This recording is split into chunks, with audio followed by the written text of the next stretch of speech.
ng Manggahan Neighborhood Association na halal sa katungkulan bilang ang inyong pong posisyon ay taimtim na nanunumpa natutuparin kong buong husay at katapatan sa abot ng aking kakayahan ang mga tungkulin ng aking kasalukuyang katungkulan.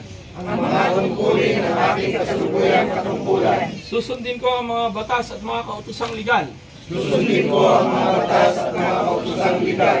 Kusa kong babalikatin ang mga pananagutang ito.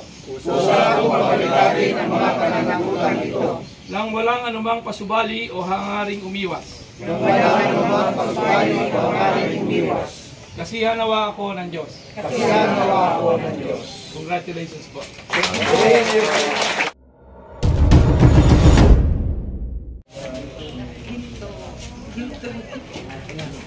Makikita na natin safe.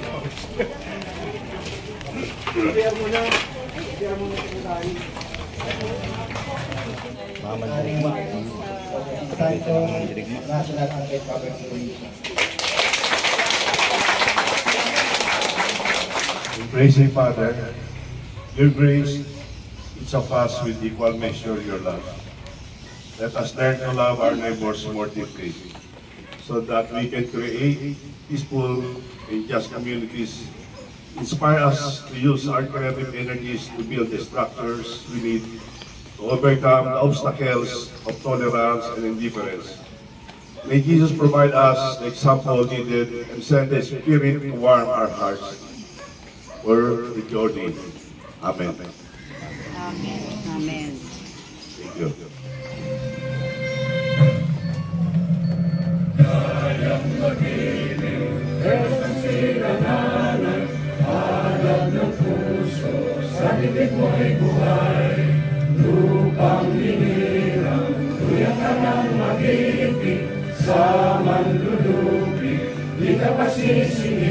Sa dagat at bundok, sa simula, sa langit kong lugar, may ilang tulad, awis sa pagbayang minamahal, awis at ng wataw at mo'y tagumpay na nag-iingin, ang bituin at araw na kailan pa may mag-iingin, tunang ang ayaw ng at pagsulat, buhay langit sa piling mo. Aming ligaya ng may makakit ang mamatay ng dahil sa'yo.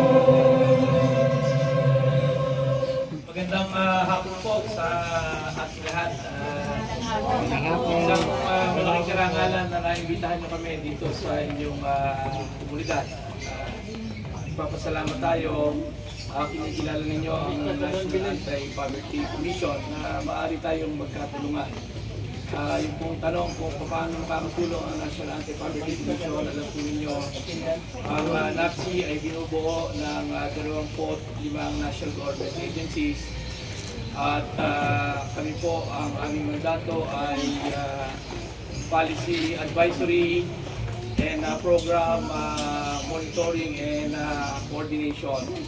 At ito po yung maaari namin gawin, ang mga programa ng ating pamahalaan ay magkaroon ng convergence at harmonization dito sa inyong barangay, dito sa inyong neighborhood association. At ayan po yung pag-uusapan natin ngayon kung paano natin ito maisasagawa.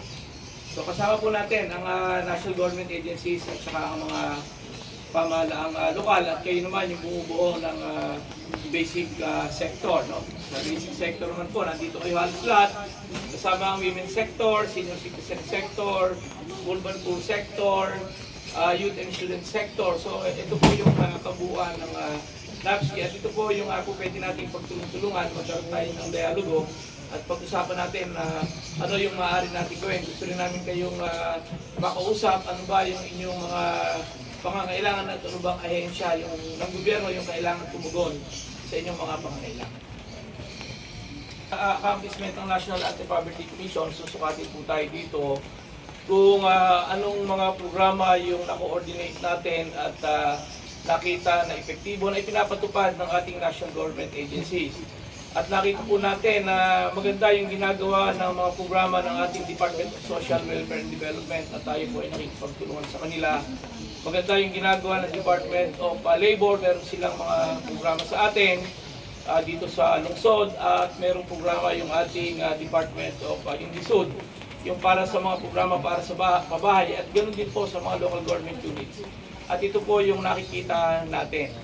At ito po ay pinapaalam natin sa ating mga kababayan. Tayo po ngayon ay may programa na maaari ninyong mapanood sa Channel 4. Meron tayong programa na aksyon laban sa kahirapan. At doon po ay pinapakita natin kung ano yung mga programa ng ating national government agencies na maaari ninyong mapakinabangan at kung paano nyo ito ma-access. No? Ipinapaliwanag po dito ano yung mga problema at paano ito tinutugunan. At yan po yung ating mandato. Hindi kami yung nag-i-implement ng program, but kami yung nag-co-coordinate itong mga programa na ito paano makakarating sa ibaba. At syempre, kailangan din namin makita sa inyo, marinig, ito ba ay nakakaabot sa mga mamamayan.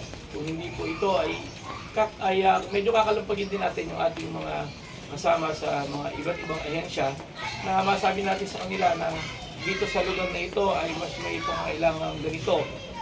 Dito, alam ko yung maaari natin problema tungkol sa pabahay, tungkol sa housing security na maaari ko natin pag-usapan. Unang-una po, nabanggit po yung Timpuyog Pilipinas. Bigyan ko muna po ngayon ng isang orientation. Ano po ba yung Timpuyog Pilipinas? Ito po isang civic organization na tinayo sa pamamagitan ng pag-uutos ni Senior Legal Advisor Juan Poncenville at sa gabay na rin po ni Senator Amy Marcos. Ito po ay lumalabas bilang organisasyon ng mga iba't ibang sektor sa lipunan. Ang aming pong chairman ay si General Lancion, ang honorary chairman ay si Senator Amy, ang presidente po ay si Governor Espino, ang vice po si Jim Orbos. Ako po yung tumatayong Secretary General at yung treasurer po ay si Congressman Willie Villarama. Ngayon po, ay doon sa katanungan yan, ang isa sa mga tinutugunan ngayon ng Timpuyog Pilipinas ay tumulong sa pamahalaan sa iba't ibang alikain ito. Kumaga sa puntong yan, isa po ito sa mga think tank ng ating pamahalaan na kung saan ko po yung Secretary General ng grupo din ito. Sa tanong niyo, ano matutulong namin sa mga maralitang taga-lungsod? Unang-una po, isa po sa mga marching order ng ating Pangulo ay tulungan ang mga maralitang taga-lungsod na kung saan, sabi nga nung naitayo yung kanyang programa sa pambansang pabahay program, pamamagitan ng Department of Housing, yung DSUD, ang sinasabi noon ay sana kung yung mga informal settlers yung sa iba't ibang lugar sa Manila ay hindi na i-demolish at magkaroon ng isang programa na kung saan mapasa kanila ang mga lupa. Bakit daw po dun sa konseptong yon? Kasi alam ng ating Pangulo na kung saan lahat ng mga tao na nabinirahan dito yung informal sector, nandito na rin ang kanilang kabuhayan. So kung i-relocate mo yan, magiging malaking problema. Pangalawa po, sa usapin po ng mga batas, sa usapin po ng policy review, isa rin po sa nakita ng Timpuyog Pilipinas ay yung PD 2016. Ano po ba yung PD 2016? Ito po yung isang deklarasyon ni Presidential Decree ni Ferdinand Marcos noong February 1986. Ito pong Presidential Decree na ito ay nagbibigay at nag-a-award sa iba't ibang lupa sa Metro Manila na kung saan mapa sa atin na ang mga lupang ito. At doon po sa deklarasyon na yun, kasama po ang ating lupa. Nakasawi ang palad po, nagkaroon ng EDSA regulation. So hindi po ito natuloy. So meron pong batas na nagbibigay proteksyon. Ang problema lang po dito ay hindi po ito naisakatuparan. Kaya nga po nung ito aming open up doon sa ating Executive Secretary, ay isa rin ito sa naging basehan para maisulat ang Executive Order 34 na kumbaga susuportahan ngayon ng Presidential Decree 2016. So sa usapin pong yan, sa sinasabi natin sa Timpuyog Pilipinas, sa usapin ng maralitang taga-lungsod, sa pamamagitan din ng pagtulong ng National Anti-Poverty Commission, Pagtulong Federal ng Pilipinas, National RAP Parties, ito po yung mga organisasyon na tumutulong din at nagsama-sama para tulungan ang mga taga-maralitang taga-lungsod. Sa parte po naman namin sa Timpuyog Pilipinas, at ako po bilang head doon sa kanilang think tank group, ako po ay in charge doon sa mga polisiya na ginagawa. At marami po kaming polisiyang ginagawa para proteksyonan ang mga maralitang tagalunsod. So sa punto pong yan, nakakasiguro po kayo sa Timpuyog Philippines, so hindi po kayo pababayaan kasama po ang National Anti-Poverty Commission. Hindi mana before. Ang tawag po dito, Barangay Bagong Lipunan Neighborhood Association. So nung kami po ay ma-elect ng June 17 lang po kami, tinignan po kaagad ng board na ano ang naging dahilan, bakit hanggang ngayon hindi nakukuha o hindi na-acquire. Sa kabila ng ang mga taga rito po ay naninirahan na mahigit 50 years. At yung iba pong mga magulang po namin, actually, namayapa na po yung iba. So iilan na lang po, ito pong nasa harapan na po ang mga naiwan, mga instruction orders. So nung kami po ay ma-elect, nung June 17, agaran po namin tinignan yung bylaws. Bakit po hindi umuusad sa kabila ng pagkakaroon ng asosasyon? Kasi ang sinasabi, dapat asosasyon ang mag-a-apply, hindi po pwede yung individual. So tinignan po namin, nakita namin na yung asosasyon sa pangalan pa lang ay hindi na umaangkop o tumutugma doon sa pangangailangan ng taga dito. Kasi ang nasasakupan po ng area na to na nasa 9,440 square meters lamang. So dapat yung mga naninirahan dito ang siyang tutukuyin na magmakahari or siyang makakuha ng lupa dito. Pero yung asosasyon po, kung titignan nyo, nasa kabuuan po ng barangay Bagong Lipunan Neighborhood Association na ang sinasakupan po yung buong barangay. Sa immediately po, inayos namin yun. Pangalawa, tinignan po namin yung membership kasi ang nakalagay po dun sa una, kahit sino na nandito ay pwede maging miyembro at magkaroon ng karapatan na mabahagian ng lupa. Ang sinasabi namin, yung mga magulang namin na noon pa, na nakamatayan na nga po, na narito na at mahigit na 50 years na naninirahan dito, dapat sila yung bigyan natin ng prioridad na mabigyan ng lupa kasi sila po yung nakipaglaban. Sa simula pa lang, sila na po yung nakipaglaban. Pangalawa, kinategorize po natin yung miyembro. Hindi pwede lahat ng naririto. Kasi kung lahat po naririto, baka more than 200 kami. Tapos 9,000 lang, 9,440 lang yung ibabahagi. Ito sa ibabahagi na yon, may requirement pa ang national housing na dapat ang saleable area is nasa 60% tama. So kung hahatiin mo yon, baka nakatayo na lang kami. Kaya po ginawa ng asosasyon, bagong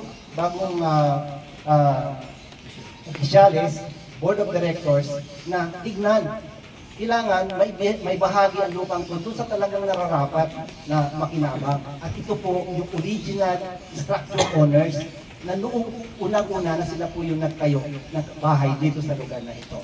At sumunod, tinignan po namin kung wala na po yung structure owner, isunod natin yung mga beneficiaries nila. Kung wala na rin po yung beneficiaries dahil nasa tagal na isunod po natin uli yung pwedeng apo nila. Ganun po namin kinategorize. At nung in-apply po namin sa DSUD, yung amendment para doon sa bylaws, articles of incorporation and bylaws, na-aprubahan nga po kami. At simula noon at ngayon po na narito na ngayon na manunumpa, ang Board of Directors ay patuloy po itataguyod, patuloy po namin gagampanan yung tungkulay namin sa tulong po ng ahensya ng mga gobyerno na mai-award na po yung matagal na pangarap ng mga taga rito na mapasa amin o mai-award po yung lupang kinatitirikan ng aming mga bahay.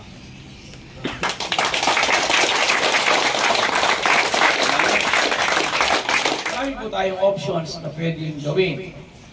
I'm sure ito ay ilapit nyo na para iproklama at i-award sa inyo. Malamang, pero yung ngayon hindi pa rin. Kailangan itong maideklara ng government lands para ma-award sa inyo ng gobyerno. Kung ito ay privado, ay kailangan nyo pang hanapin yung may-ari at ibenta sa inyo. Kung ito ay walang nagmamayari, pwede po itong applyan ng free patent. Pwede itong applyan ng free patent. Pero ngayon, meron tayong programa ng 4PH at merong order ang DSUD na hanapin ang mga bakanting lote na maaaring i-develop na mga housing projects. Ito po ay maaari natin i-request sa DSUD. At may-ari ng development ay yung inyong asosasyon. Kayo po ang lalabas na owner at kayo rin yung lalabas na borrower. Ang tanong lamang dito kung yung lupa ay hindi nakasama sa development cost ay mapababa yung presyo ng condominium unit. But kayo rin yung magsasabi gaano kalaki yung inyong specification ng unit. Ilang pamilya po ba nandito? Marami po pong pamilya, pero yung sa Original. Pero yun ang kasalukuyan na pamilya, mga meron kayong bilang. Ayun po, ano yung member po, bali 123 families. Kung meron mo kayong isang hektarya na lupa dito, o halos isang hektarya, at ito po ay tatayuan ninyo ng condominium na pinapakita ng DSUD na mga up to 8-story to 10-story building, eh napakarami pong bahay na may tatayo at papakinabangan. Kayo na yung magdidesisyon at sasabihin nyo gaano ba kalaki. Ang standard percent ng grupo ay 27 square meter to 30 square meter per unit. Eh kung family of 5, baka hindi ninyo magustuhan o baka kayo ay masikipan. Ang isang modelo ay yung ginawa sa Manila na tawag nila doon ay yung condominium na 44 square meter, 2 bedrooms, may maliit na sala, may maliit na kusina, may bathroom. At ito po siguro yung kailangan natin tingnan kung option na ito. At yung programa dyan, kung kayo ay magkakasundo, i-develop, ilalapit dyan ang DSUD, kayo naman ay organisado na, yung organization mismo, yung developer. At kayo pipili ng inyong contractor. Kung sino man ang inyong contractor.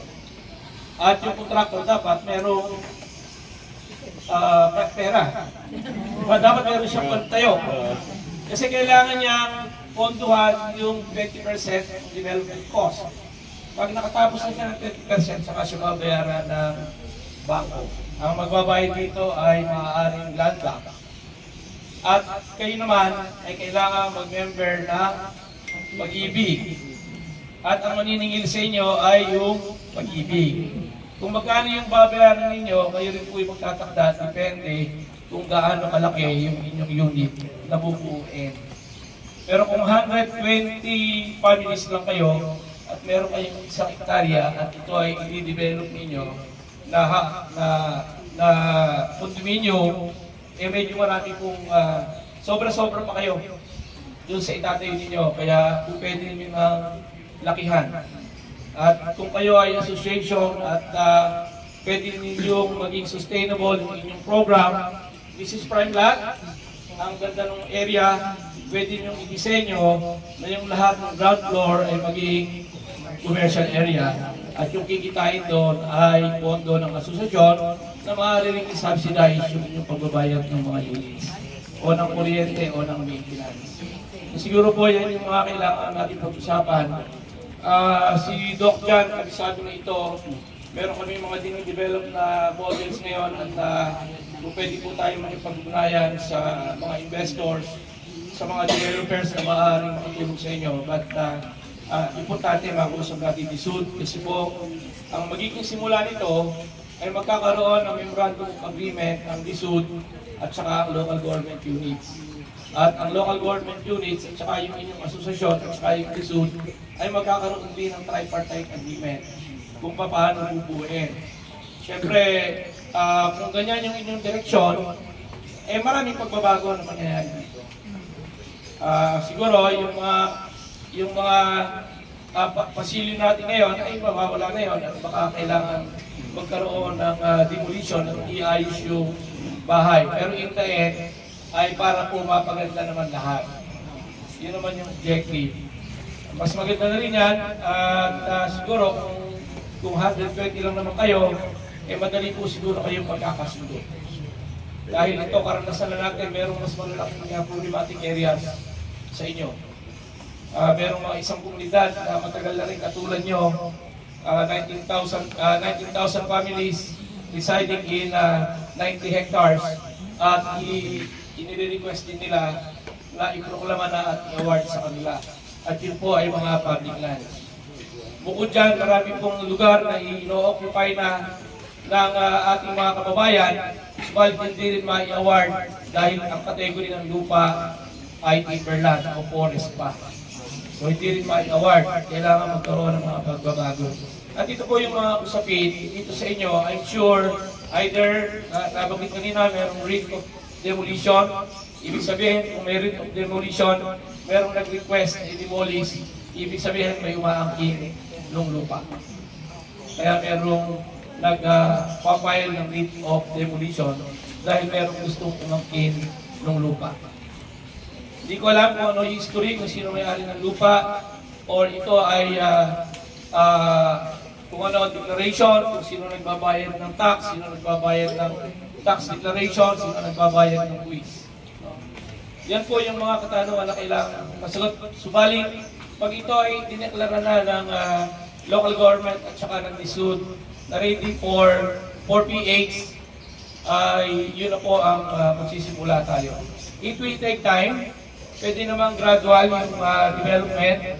Pwede munang isang area yung simulan. Magtayo muna ng isang building na makasimula yung isa, makalipat yung iba. Gradually, hanggang lahat ay maisa-ayos na. Ito po siguro yung kailangan gawin. Yung muna maapektuhan, yun muna yung gagawin. Kung meron pang bakante na kailangan munang tayuan para wala munang maapektuhan. Kung may bakante pang space, doon muna magsimula at unti-unti lilipat. Yan po siguro yung kailangan i-programa. Dito naman po kami sa National Anti-Poverty Commission.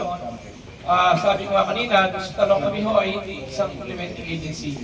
Hindi kami nag-i-implement ng mga programa, subalit kami ang nag-coordinate sa mga government agencies at local government units. Kaya isang programa namin yung convergence and harmonization ng programa ng national government agencies at saka ng local government unit. Ang makikinabang ay yung mga basic sector na kagaya ninyo. So it's a tripartite convergence effort ng mamamayan, ng local government, saka ng national government. At papasok pa ngayon yung private sector ng mga developer.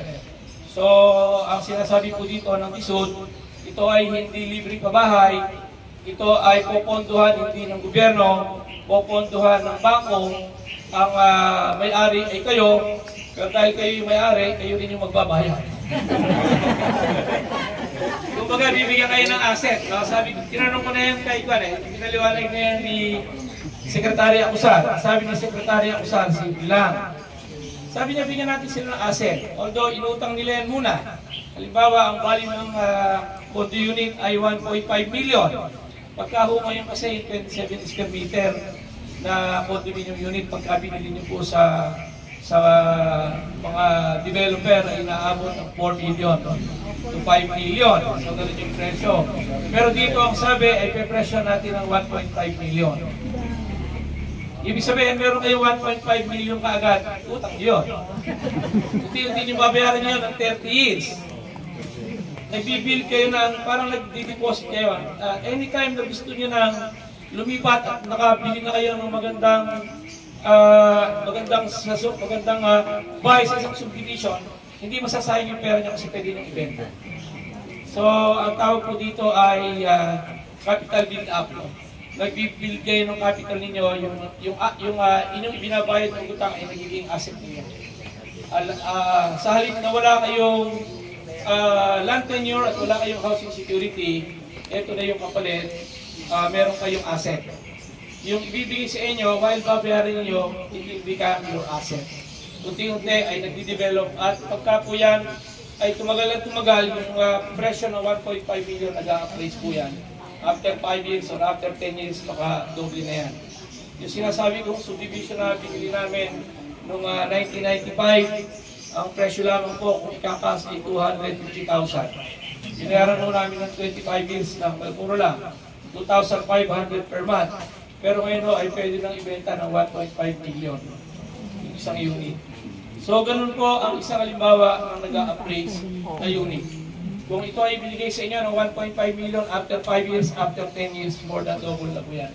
So napapakinabangan natin at kung meron kang ganyan na unit, baka pwede pang, pag nangailangan kayo, baka pwede pang gawing collateral. So meron kayong pangailangan. So yan ho yung isang programa ng ating pamahalaan na maaari nating talakayin. Kami naman sa National Anti-Poverty Commission, kung meron po tayong mga programa na kailangang gawin, mga capacity building programs na po ay direkta na pwedeng makatulong. Kung kailangan natin kung sakapin ang isud, ang local government units, pwede po namin i-organize para sa inyo. At pwede rin namin kayong i-link sa mga private sector, mga developer, na kung saan ay po pwede ninyong kausapin at kayo ang pipili sa kanila. Kung sino ang gusto ninyo na developer, but of course this is in consultation with the SUD at saka sa bangko. Kasi pagka pumili tayo ng developer, kailangan din na meron silang track record at maitatayo nila yung structure na gusto ninyo na merong tamang kalidad. Hindi yung tatayo biglang hindi maganda, sisira lang. Pinilit yun babayaran nyo yun. So yun po yung ating programa, kaya tuloy-tuloy lang po natin yung dialogo. This is our initial discussion. Sabi nyo nga, yung chairman, yung presidente ay ilang gwapo, matalino pa. Kaya-kaya na po. No? Andito lang kami ni Doc John anytime. Ang opisina ko po ay nasa Quezon City. So magkakalapit na tayo. Kaibigan naman natin, kaibigan din namin ni Doc John, yung Chief of Staff ni Mayor Belmonte. So mas madali po tayong magkakaugnayan. Yun naman ay small but terrible. Si Weng makatao. No? Mga kaibigan po natin yan, kaya siguro po pagkakataon na magkakatugma-tugma yung ating mga programa. So sa susunod po, huwag kayong mag-atubili na lumapit sa amin, ano man yung maitutulong namin with Dr. So kasi noon po, sabi ko hindi ko nararamdaman na ako ay kalihim bilang naranggo. Binabago nga yung pangalan ng aking opisina. Kasi dati ang pangalan ng aking opisina ay Office of the Secretary o OSEC. So pag-uwi natin yan. Gawin natin yung Office of the Lead Convener o OLEC. Let's honor the function, not the rank. So, gusto ko po na tawagin ako na hindi Secretary Lope, mas gusto ko tawagin ako na Kalope. Sapagkat estudyante pa po ako, ang tawag na sa akin ay Kalope. Akala nila yung Kalope noon na bata ay matanda na, pero ngayon yung Kalope ngayon ay matanda na po talaga. So maraming salamat po.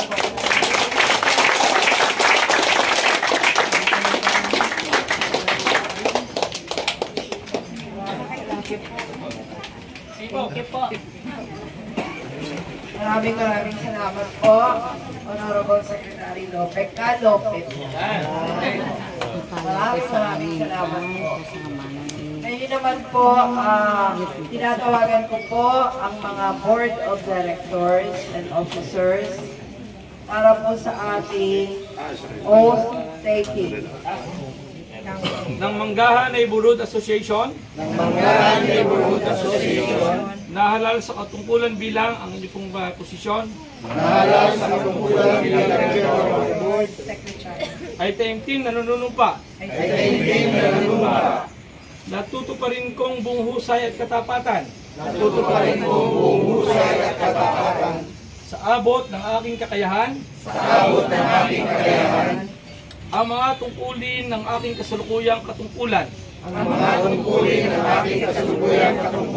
Susundin ko ang mga batas at mga kautosang legal. Kusa kong babalikatin ang mga pananagutang ito. Nang walang anumang pasubali o hangaring umiwas. Kasihan nawa ako ng Diyos. Congratulations po.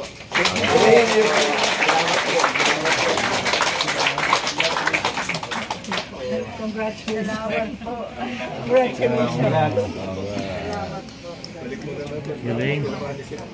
Balik niyo ba? Pipirma Thank you, Kalope.